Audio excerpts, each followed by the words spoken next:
Hi, everybody. I'm here today with Mona Chamass, the Director General of the Committee Against Modern Slavery in France. And we've been talking a little bit about how language AI can be useful in her work and for the people she works with. Hi, Mona. Hi, Amy. Welcome. Thank you. So, Mona, tell us, how do you think language AI can be used to help you in your work, your colleagues, and the people you serve? So, committee system is the Committee Against Modern Slavery, Comité contre l'esclavage moderne. We're a French NGO working on the national level in France, supporting victims of human trafficking for labor exploitation mainly. So we have to deal with situations that are globally enclosed places and where they will call us or somebody would tell them that they need to just get away and get to us. Or the police would go at one point, or the labor inspector, and they will call us and ask us to come and to support. Usually in the first period of time, many of the victims that we will support, they don't talk English or another French, language of the 5 languages that we have inside at the NGO level. So we need to find interpreters. We have a service that is done and we have a lot of voluntary people, but sometimes we need to be very proactive and get in touch with the person, and then we can have languages that we don't find easily.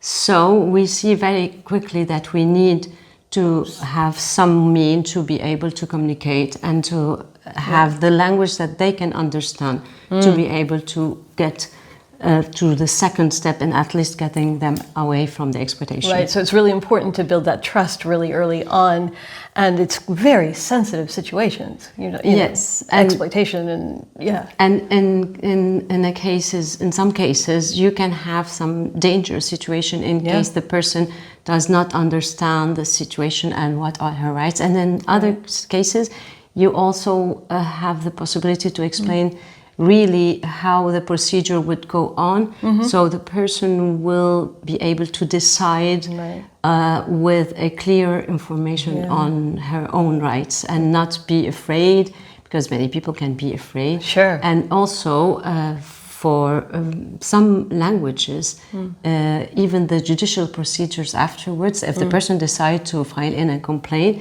and go on into a justice procedure, go through the justice system, you will need at one point to be able to do the whole edition of the whole experience and how she was got into an exploitation, her migration route for people who are migrant, and especially how the exploiter was able to get hold on her and to exploit her work.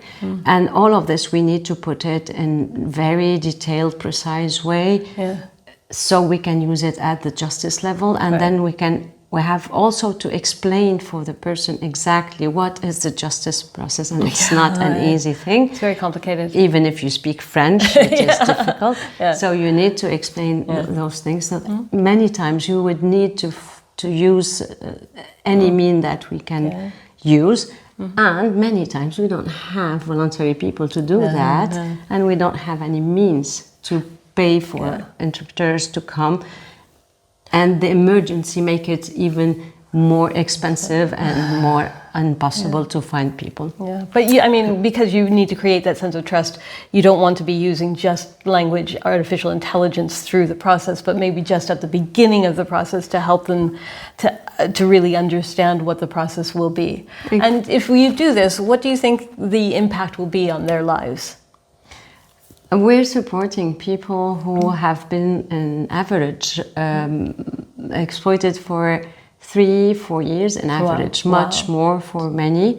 So they are held in closed places where they have no contact with the outside world, and they are living in a fear, because the exploiters usually they try to get hold on them, making them be scared of whatever the justice system of people, and the migration policies in many European countries today make it very difficult for migrants to be able to get a job or to live normally, because all the process is very complicated. So exploiters are using this also in a way to put more wait and hold on the victims and to exploit their work. So the victims will gain their own dignity, their own possibility to go on, and at one point with the judicial and justice decision they will be able to at least be recognized and